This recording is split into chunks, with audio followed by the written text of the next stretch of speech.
Très chers amis, très chers internautes, je vous suis infiniment reconnaissant pour ce temps que vous disposez pour me suivre à travers le message que j'ai à passer aujourd'hui. Je vais pouvoir profiter de cette occasion, de cette opportunité pour vous saluer partout où que vous puissiez vous retrouver en ce moment précis. Et m'excuser en tout cas pour ces derniers temps, il n'y a pas eu vraiment de messages à passer. C'est parce que j'étais en voyage au niveau de l'Éthiopie, au niveau d'Addis Abeba, au niveau du siège de l'Organisation de l'Unité africaine, pour essayer un peu d'insister sur, en tout cas, la menace de balkanisation qui est le thème principal que nous allons développer avec vous cet après-midi ou en ce jour, concernant la menace de la balkanisation de notre pays, comme ça a été le cas au niveau du Soudan. On a maintenant affaire à deux Soudans, le sud et le nord. Et voilà pourquoi j'aimerais profiter pour en tout cas vous signaler que je veux pouvoir mélanger aussi le lingala et d'autres langues. En tout cas, le swahili Sipa, pour essayer un peu de bien passer le message aujourd'hui, parce que c'est une menace qui est réelle. La balkanisation de notre pays, c'est réel. Ce n'est pas des utopies. Je ne viens pas ici pour, en tout cas, monter des scénarios ou jeter une pierre aux uns ou aux autres. Mais non, la menace de la balkanisation de notre pays est réelle. Et ça ne date pas d'aujourd'hui. À travers mon livre Centre de départ de la libération de l'Afrique entière, j'ai martelé ce projet-là. Ce projet est vieux. Ça date depuis l'époque coloniale. Même avant ça. Vous voyez, ça date même d'avant même l'époque coloniale. Mais aujourd'hui, tout compte fait, je vais pouvoir aussi essayer un peu de mélanger, de m'arrêter là où je dois expliquer correctement en lingala aussi les multiples menaces de balkanisation que nous avons au niveau de la partie Est, si pas au niveau aussi de la partie Ouest, ou du centre, ou du Nord, comme du Sud. Donc voilà pourquoi je vais aller rapidement vous donner le message d'aujourd'hui, très chers amis, très chers internautes, vous qui me suivez à partir de ma chaîne. La balkanisation de notre pays, très chers amis, très chers internautes, elle est réelle.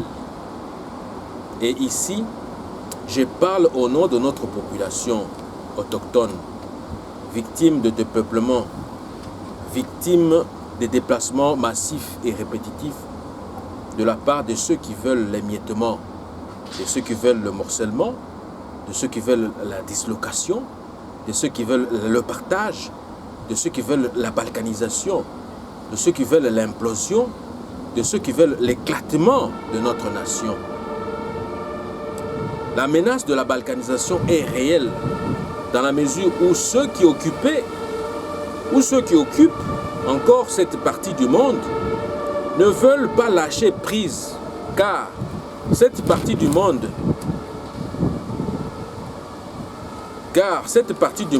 représente en tout cas pour eux leur grand marché, leur ONZ, en lingala comme on peut dire, y compris de leur multinationale qui dicte la loi de qui pourrait gouverner notre pays contre vents et marées de la volonté du souverain primaire de notre pays arbitrairement.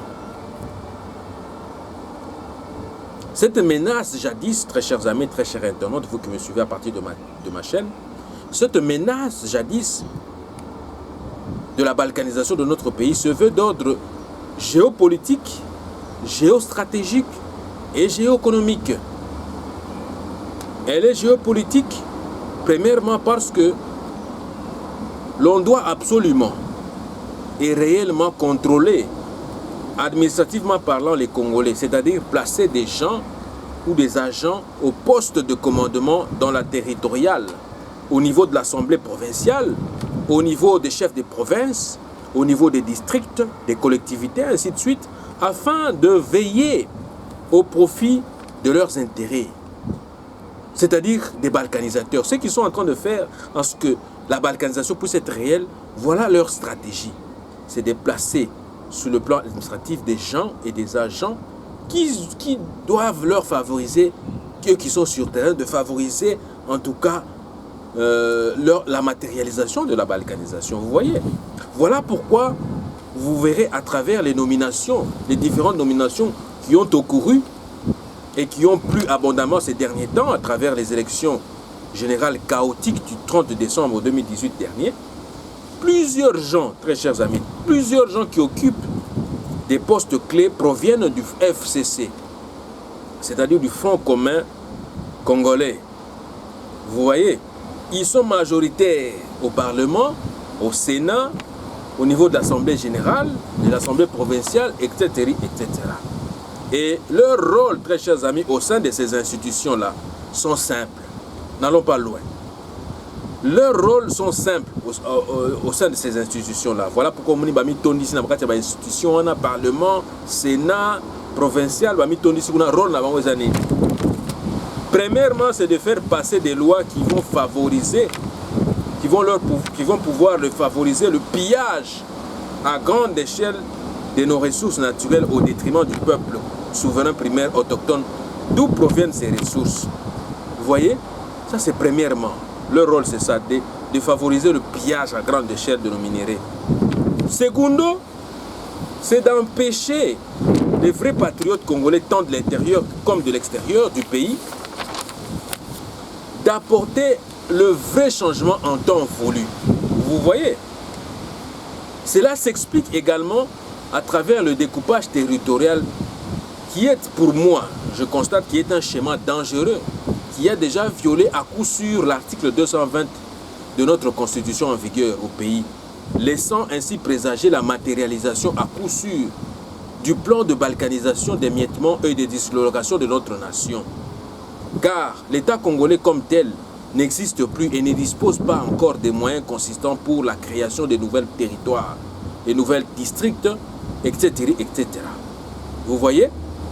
Cela s'explique autant à travers le maintien de la mission des Nations Unies, donc la MONUSCO, ainsi que de sa force d'intervention rapide, disposant de plus de 180 000 hommes sur le sol congolais, voilà maintenant plus de 20 ans. Aujourd'hui, car cette mission n'est jure que sur la partition et la dislocation de notre pays en plusieurs petits États. Aucune mission, très chers amis, vous que me suivez, aucune mission de telle envergure partout au monde n'a totalisé cette longévité d'occupation d'un État, soi-disant souverain, en le consacrant sous sa tutelle de manière perpétuelle. Vous voyez?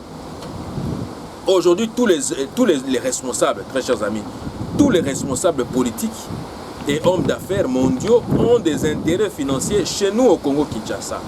Que ce soit les Belges, les Français, les Britanniques, les Américains, les Anglo-Saxons, et ainsi de suite, j'en passe. Ils ont les intérêts là-bas. Hein? Nous ne pouvons plus les dénombrer ni les nommer. Ces gens qui continuent de s'enrichir au détriment et sur le dos de notre peuple. Quel contraste, très chers amis, très chers internautes. Les Congolais habitent un pays riche en minéraux de toutes sortes. Vous voyez? Mais ils continuent de mener une vie de pauvreté extrême, une paupérisation extrême, que ce soit dans la diaspora congolaise ou dans au pays d'origine. Très chers amis, très chers internautes, vous qui me suivez, que ce soit dans la diaspora ou au pays d'origine, les Congolais ne travaillent que pour enrichir les autres peuples et sont chosifiés. Eux-mêmes ne cherchent qu'à se disputer. Vous voyez, eux-mêmes ne cherchent qu'à se disputer, à se calomnier, à s'accuser, à se faire du mal ou du tort, laissant porte ouverte aux envahisseurs et aux balkanisateurs et aux multinationales étrangères de décider en leur place concernant leur sort et leur dessein. Quel dommage, mes chers amis, quel dommage. C'est vraiment dommage. C'est vraiment dommage. C'est vraiment dommage. Voilà pourquoi aujourd'hui je vais pouvoir décortiquer et vous faire voir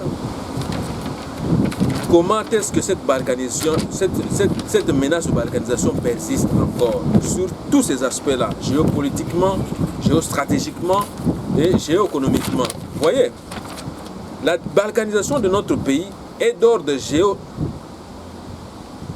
géopolitique, comme je vous l'ai dit, c'est ça. Géostratégique, pourquoi? Parce que les multinationales internationales comme nationales, ainsi que la MONUSCO, la mission des Nations Unies au Congo, veulent aussi se positionner chez nous afin d'élire domicile pour nous dissuader et nous divertir. Vous voyez?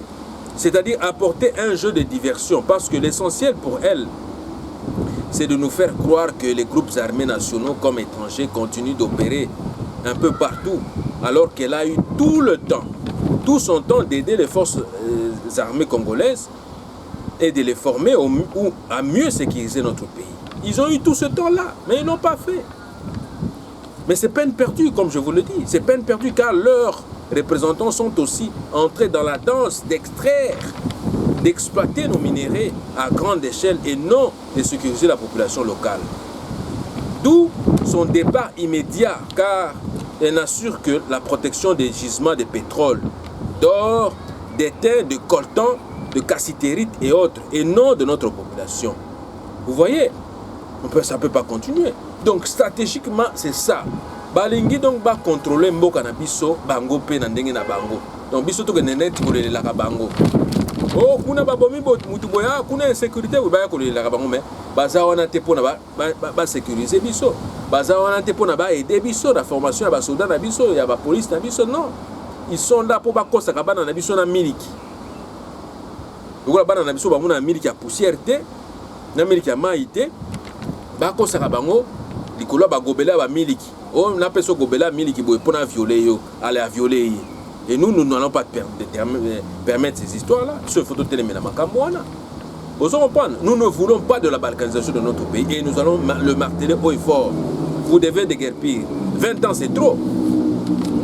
Donc la balkanisation de notre pays est aussi d'ordre économique, comme je vous l'ai dit.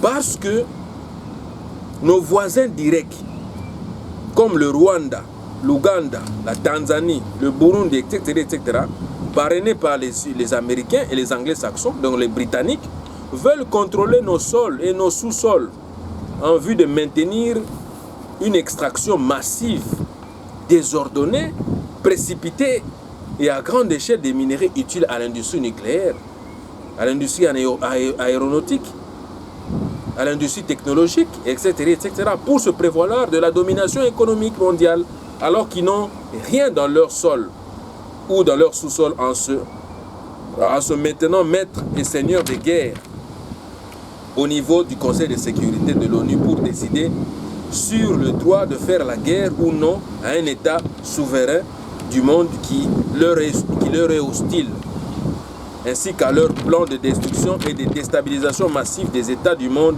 qui ne sont pas de leur obédience. Vous comprenez? Donc, rôle na bango yango wana donc bango moko ba occuper ka conseil à sécurité pour na wapi na monde alelo banda organisation ne salama ngana benga ngo organisation ya mafia kaka 5 pays ou 6 pays ba décider sur le sort des autres pays. Israël bomo nango wapi. Et puis eza conseil moko ya ba ingrat. Donc ba yebi eloko te eloko Congo esa la bango. Et le rôle Congo et la Rabango, il y a ça de façon qui met dans le monde non. Et ils sont là, ils doivent décider que non, les Congolais vont marquer. Mais c'est grâce au Congo que la Première Guerre mondiale a été arrêtée au niveau du Japon. C'est grâce au Congo, les minéraux qui ont utilisé pour bombarder. C'est grâce au Congo, Congo na Chikolombo, na Nagasaki, na Chikolombo na Katanga. Pour stopper cette guerre-là. Mais, botalanko ya batoyo, bazomi benga les gangsters ya mondo yo, pour balo bakeno Congo est occupé conseil à sécurité. Vous avez l'injustice place sur les autres là. Donc les autres là à partir là wana. Donc vous comprendre. Donc économiquement parlant, eza des marques wana. Eza des marques wana. Donc eza ba mboka ona to tangela bino wana. Rwanda, Burundi, Ouganda, bamboka wana na totangela bino. Donc basali kita. Donc basali ya bango kita, basali ya bango lingomba po basangana baya osala biso guerre. Donc économiquement parlant, c'est ça. Donc ezali appétit économique na hégémonique ya ba état wana. Na ba puissance moko boye. Ya ba état wana Rwanda, Ouganda, Burundi, parrainé par les Anglo-Saxons et les Américains, qui ne cherche à tout prix qu'à morceler, si pas à balkaniser la RDC en plusieurs morceaux, prétendant que ce pays, que notre pays, est tellement vaste, à la dimension d'un sous-continent, à la grandeur d'un éléphant ou d'un hippopotame en lingala, Nzoko.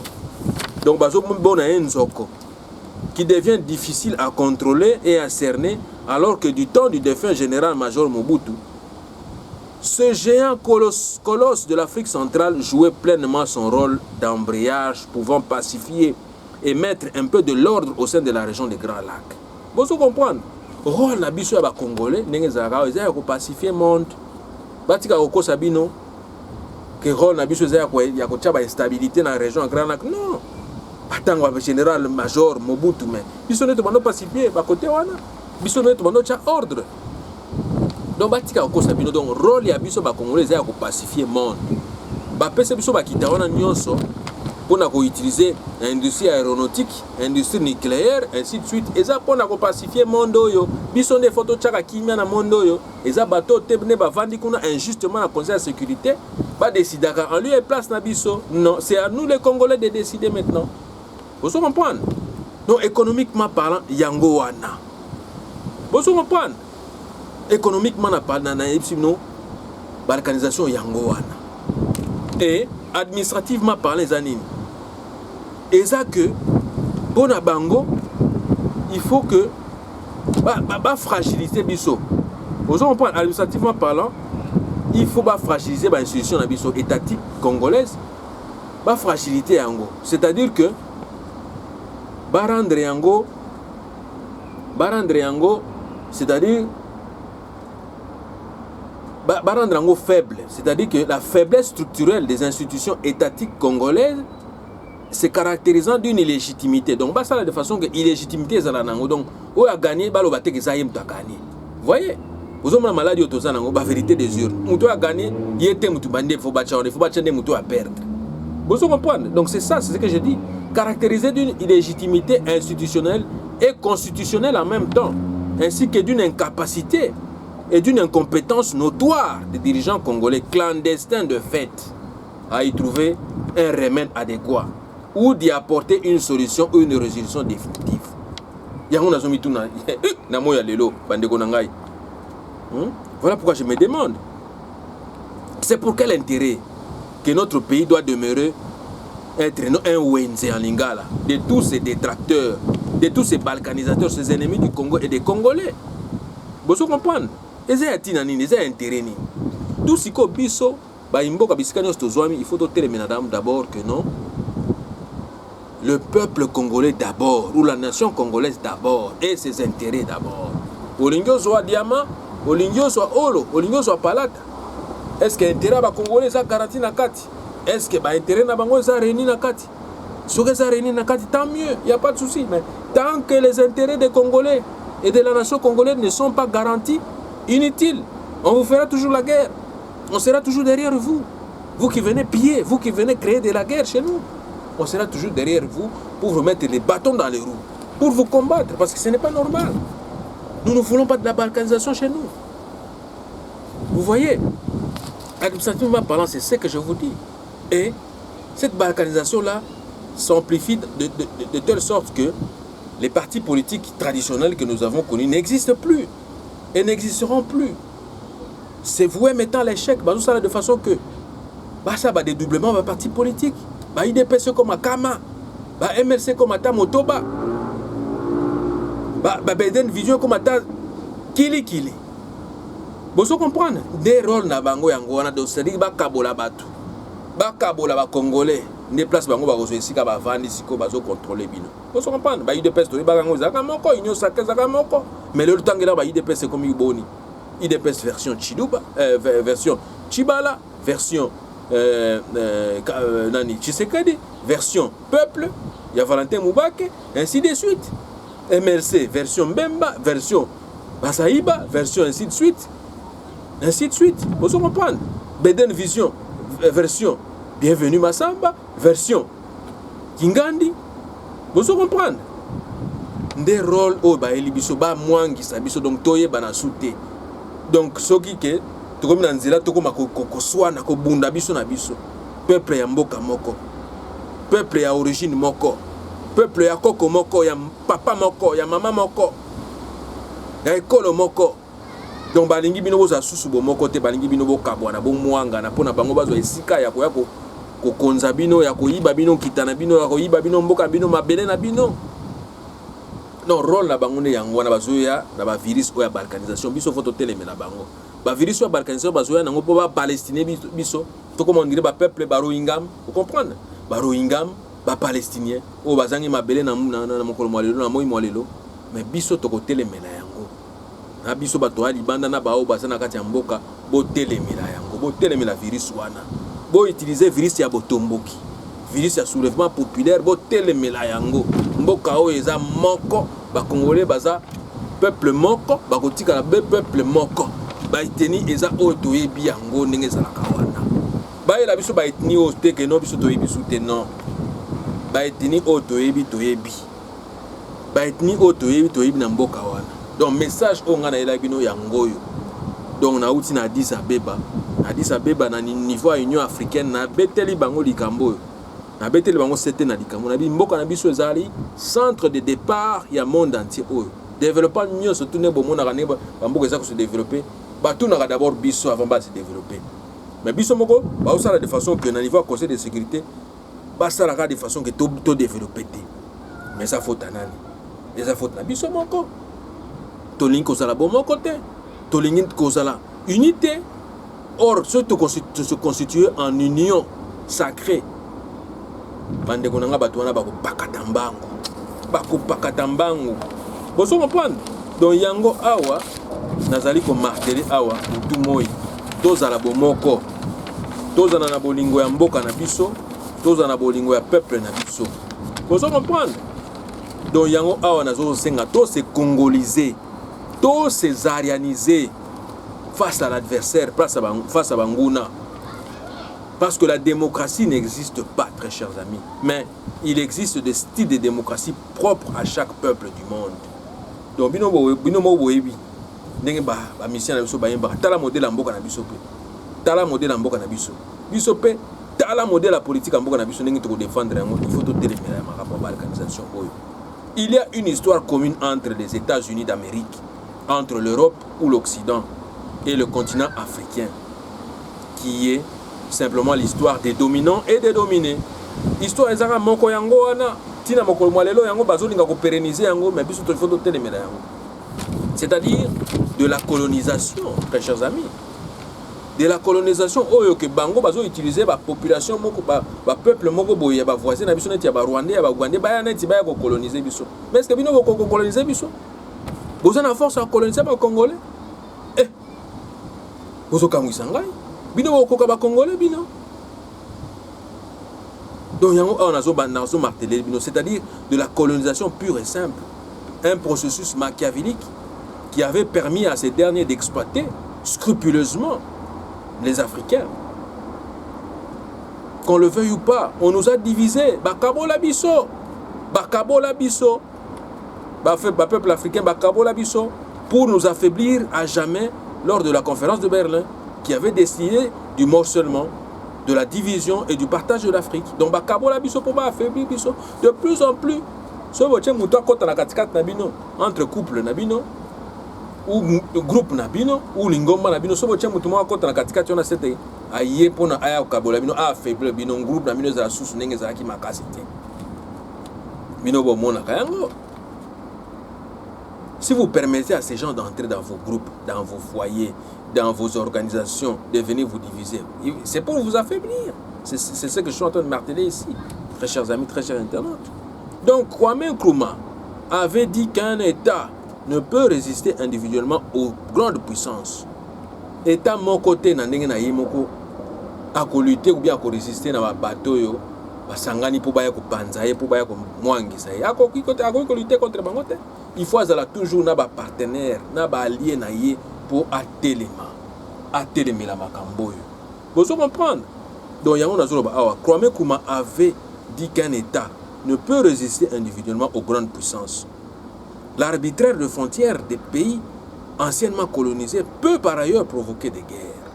Donc ceux qui continuent à vivre dans le cadre de la conférence de Berlin, ah, t'as la partie de l'Angola, t'as la partie de la RDC, t'as la partie de la Rwanda, t'as la partie de la Togo, partie de la Ouganda, partie de la Boye, donc yango na zoeb sabino bande kunanga il faut to télémela makambona to longwana cadre de la conférence de Berlin to vivre de façon que tous les peuples moko ya continent moko. Vous comprenez? Il avait prôné Kwame Nkrumah, il avait prôné la formation d'une entité supranationale qui était les États-Unis d'Afrique, qui permettrait au continent africain de devenir l'une des plus grandes puissances ou d'une grande force du monde. Vous voyez, Thomas Sankara, ancien chef d'État burkinabé, avait dit aussi: il n'y a plus de dipérie possible. Le nouvel ordre économique mondial pour lequel nous luttons et continuerons de lutter ne peut hein, ne peut se réaliser que si nous parvenons à ruiner l'ancien ordre qui nous ignore. Vous comprenez, qui nous ignore. Si nous imposons la place qui nous revient dans l'organisation politique du monde, si prenant conscience de notre importance dans le monde, nous obtenons un droit de regard et de décision sur les mécanismes qui régissent le commerce, l'économie et la monnaie à l'échelle planétaire. Donc, il faut aussi que Bissoto comme on a droit de regard. Vous comprenez? Tous ont conscience, il y a droit de regard, il y a un mécanisme, c'est-à-dire que sur le plan économique, tous ont décidé de quitter la Bissoto côté que la nani, de sa nani. Vous comprenez? Donc, le nouvel ordre économique international s'inscrit tout simplement à côté de tous les autres droits des peuples, c'est-à-dire droit à l'indépendance, au libre choix des formes et des structures de gouvernement, tout comme le droit au développement. Donc il faut tout développer. Mais vous décidez de faire la guerre pour que ne pense pas pour déstabiliser votre virus à Ebola, votre virus, il y a ainsi de suite, il y a affaiblissement. Mais non, il faut tout éliminer la bino. Donc votre virus à Ebola pour ravager sous biso et si ça biso complètement. Donc votre rôle c'est de nous vider complètement de notre territoire, quoi. Et moi je me pose des questions. Après avoir tout vidé, vous videz la population, mais vous retirez dans la Kitango, vous développez en Néné. Ata batiki bino mona bakita on a bossa na on. Donc il y a un problème car il y a dominant et dominé. Donc bango balika baza na ba influence moko ya ko dominer ba ninga na bango. C'est-à-dire que na kitana ba ya batu nde boningo dominer bango lisusu ngora to permettre en route. Et comme tous les droits des peuples, ils s'arrachent dans la lutte. Et par la lutte des peuples, il ne sera jamais le résultat d'un acte de générosité ou d'un acte de générosité d'une puissance quelconque. Bakoyo que la bino mawate, pour bayabalo benabino que non, content nabino boye, ainsi de suite, développement nabino. Non, vous devez vous décider seul dorénavant. Ne vivez plus dans le contexte de la conférence de Berlin, du partage en morcellement de l'Afrique. Vous devez maintenant vous unir, vous constituer en force. Peuple d'un seul continent, assurez vos libres circulations vous-même au sein de votre continent. Dans ce cas, la fragilité, nous sommes en Afrique, nous sommes longa Brazza, à Kenya, na Kinshasa, et comme problème. Ou vice versa, Kinshasa, quoi que de Brazza, et comme problème. Je me rappelle encore une fois de l'opération Bataille à Bakolo, où plus de 180 000 Congolais ont été renvoyés de Congo-Brazzaville, Manu Militare. Enfants, jeunes et vieux, mariés ou pas mariés, des enfants scolarisés ou non. Manu Militare, kaka nengwana, batinika bango. Mais les oyo. D'ailleurs, ça tombe bien, parce que Batu oyo bazolinga batia pont entre Kinshasa et Brazzaville, les canisiwana, ils ont louable. Ils ont louable, ils ont il y a bien. Mais, on a insisté dans le banabino que je ne suis pas d'accord avec ça. Dans le contexte, c'est Alelo. Dans le contexte, c'est Alelo. Parce que il faut casser l'économie à Congo central, la province à Congo central. Parce que, boyebi que dans niveau à Congo central, nous avons un apport à Matadi Oyo. En tout cas, il faut pas réflexionner. Un apport à Banana Oyo, il faut pas tonga. Vous comprenez? Donc, ce qui va tonga dans Wanate, Keba, ba tonga ka yango pété zara, ni wana soit pay kanga pay. Parce que Oyo est plus opérationnel, plus opérationnel, magasin des apports, il y a Pointe Noire. Oyo yambara ba pakebo, ba bato ba masu a minene. Vous comprenez? D'où biso, oyo biso pe photo de bananes qu'on développer d'abord. Et le bagi n'a pas passé David de Coupe.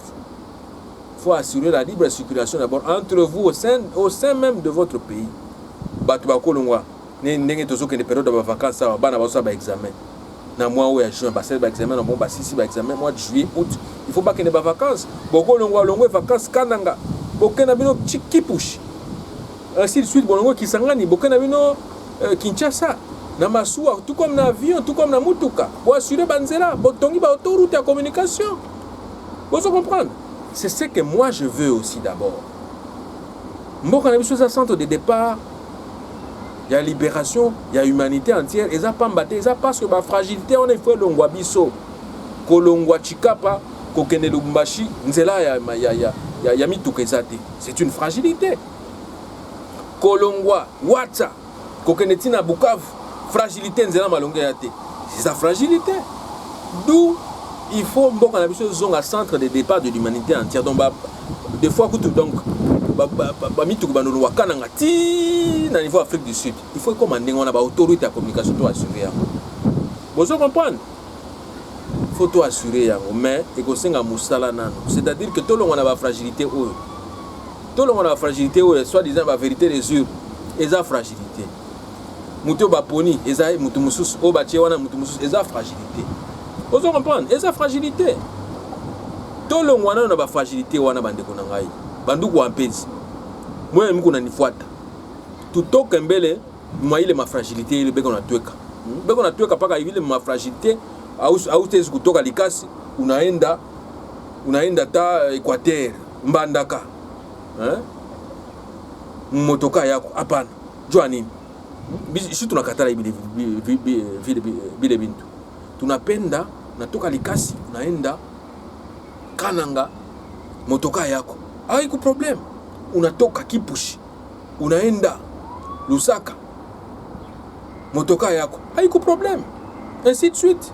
Donc il faut qu'on s'assure d'abord que na niveau Congo ninge tozana na ba millionnaires congolais na kati ya Congo kaka nanu. Vous comprenez? Dans chaque province, on doit avoir quand même des gens qui sont quand même des millionnaires, qui créent des emplois. Vous comprenez? Que nous sommes sûrs, que nous sommes assurés que non, mais ça a créé ça, ainsi de suite. Notre fragilité est belée. Le projet est belé, on a un niveau, il y a Union africaine, on a colobé là. Les artistes, ils ont la mingi, ils ont la théâtre, ils ont la musique, ils ont la kili. Les peintres, ainsi de suite, ils ont la mingi.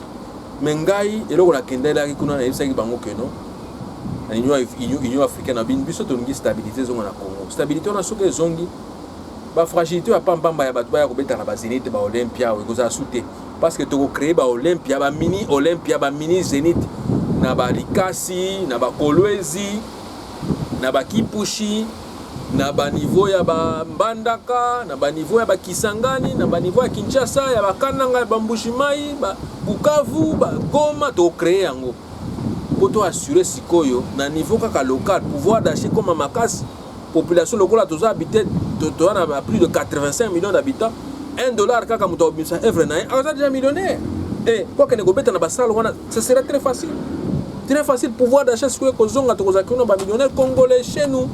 Pas question boya ka suswa na ba poto ba aventure pampamba non parce que immigration à lobby banduku wapezi immigration à keshe tokani itakuwa njo ba européen buku na muko na ba européen bale muko naona ba asiatique bale batakuwa sasa refuge kwa kwetu bando yasko refuge pa na biso boya ko senga bango ne pa na biso eza parole prophétique na zolo bana bino ba message eza kili na zanango oyo ba projet to kotis na niveau ya Union africaine na niveau ya Addis Abeba et na micromiseli quoi parce que vous avez une première partie la deuxième partie ezali koya ya ba message na ya ba makambo biso to uto sala niveau ya Union africaine pour tolingi en tout cas ba fragilité ici là hein ba bilo a pampambo ici là communauté na biso ezonga structuré na niveau ya Europe awa pour ba projet ba no salama ce que zo salama ezaka par exemple au Bengi communauté na biso au bazali basé na Kuckelberg au bazali basé na Londres au bazali basé par exemple na Birmingham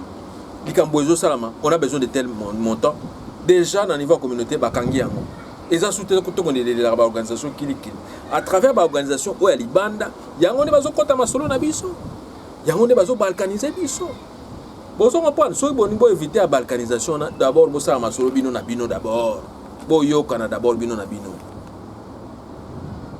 boyoka na bino d'abord bolinga na bino d'abord bosanga na bino d'abord bo se congoliser bo se zayaniser bino d'abord et vous verrez makambo minene koya donc ça a vraiment un message mingi te ya ko passer na mokolo mwalelo mais eza par rapport à ba idée on a zayana ngo ya développer na ba projet tozana ngo ebele ba micro projet eza ebele surtout mingi projet ya bilanga ne tozonga tout développer na mboka na biso autosuffisance alimentaire tozangelo côté na mboka na biso tochaka graine mon côté pour planter pousser pour bandunda ebima ba pondu ebima bandembi ebima ainsi de suite et ça naturellement to boka ka mai bwendunda ebimi yango moko matembele en vrac ndunda en vrac bite kuteku pondu que sais-je encore chou de Chine ainsi de suite Tout ça ba graine té. D'où projet à Liboso, il faut dans chaque province autosuffisance alimentaire tout développer d'abord bilanga. Projet mais quand c'est ali ko ya yango wana. Na tondi bino botondi na mokolo malelo, ozalangoka première partie. Mais deuxième partie ezali koya des places pour développer de sous masolo ya kafu ngana bino na mikolo mizali koya na ba image kili ya makambo tokona osala na niveau ya Afrique ezali koya na tondi bino botondi nde tokuta na mikolo mizali koya ingeta matondo na bino kapengai botona kimia boya no langa motuna boyo pona nini mboka na biso etonda bomengo ebele kasi tozali konyokwama nakamwe moye ezali kasi malili ekobetanga oyo bokono nini Kongo naleli yo na loyembo balobi tofuta nyonga mbongo toliaki te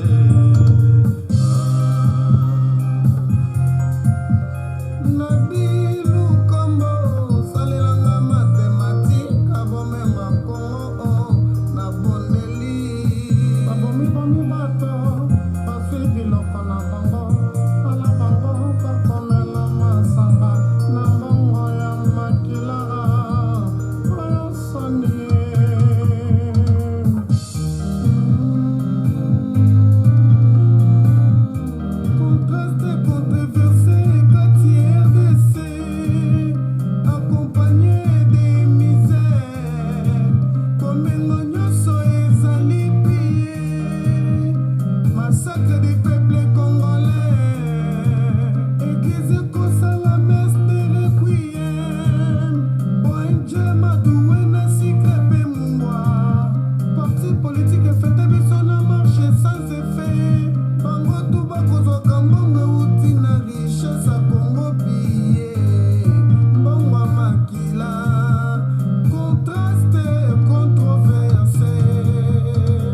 disions encore quoi, très chers amis? Nous disions que nous plaidons encore une fois pour la lutte contre l'impunité, contre la corruption et le détournement de fonds publics et de la fraude douanière afin d'améliorer les recettes du trésor public. Nous plaidons encore une fois pour mettre en place une structure